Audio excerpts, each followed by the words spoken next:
వస్తాయి సార్. వాళ్ళు అన్నారు సార్ ఇంతకు ముందు కర్నూలుకి రాజధాని వస్తే న్యాయ రాజధాని వస్తే ఏమొస్తుంది, జెరాక్స్ మిషన్లు వస్తాయి అన్నారు.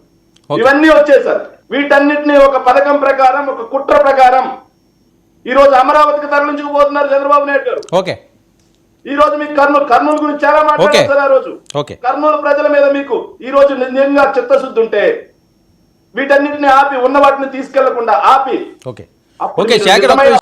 నేత అనిపించుకున్న తర్వాత దేశకి నేత. ఓకే శేఖర్, ఏంటి రోజా గారు వార్నింగ్ ఇస్తున్నారు, కేసులు పెట్టినా పోస్టులు ఆపమని? సార్ కేసులు పెట్టిన పోస్ట్ ఎందుకు ఆపుతాం? ఇప్పుడు కేసులు పెట్టుకోమని నేను ఆపుతానా? ఈ నియంత చీకటి పాలన పోయేంత వరకు నేను ఆపుతానా? పెట్టుకోమనండి సార్ కేసులు.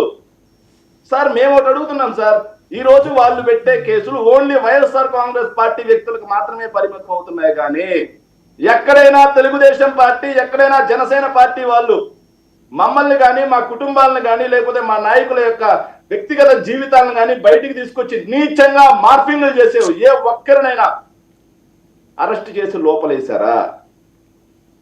అర్ధరాత్రి అపరాత్రి మా వాళ్ళని ఎలాంటి నోటీస్ లేకుండా, నేను చెప్పాను కదా సార్, బాదుడే బాదుడు అన్నందుకు ఒకటి మీద అరెస్ట్, అమ్మఒడు ఎక్కడ అన్నందుకు ఒకటి మీద అరెస్ట్, ఆంధ్రజ్యోతి పేపర్ లో వచ్చిన దాన్ని కటింగ్ పెట్టినందుకు ఒకటి మీద అరెస్ట్. ఇలాంటి అరెస్టులు చేస్తున్నారు కదా.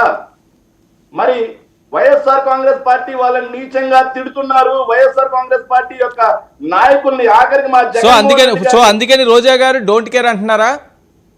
సార్ పెట్టుకోండి, ఈ చీకటి పాలన పోయేంత వరకు, ఈ నియంత పాలన పోయేంత వరకు, ఈ నిరంకుశ పాలన పోయేంత వరకు అర్లు పెరగని పోరాటం చేస్తారు. పెట్టుకోండి, కేసులు పెట్టుకుంటారు. నేను మళ్ళీ చెప్తున్నాను సార్, అరెస్ట్ చేస్తే 14 రోజులు జైల్లో, 15వ రోజు సాయంత్రం మళ్ళీ ఇదే డిబేట్ లో కూర్చుంటాం. తగ్గేదే లేదని మళ్ళీ చెప్తా ఉన్నాం సార్. అరుణ గారు సార్, ప్యానెల్ లో ఉన్న పెద్దలకి, వీక్షకులకి మీకు నమస్కారం. తగ్గేదే లేట, మీరు అరెస్ట్ చేస్తే 14 రోజులు రిమాండ్ లో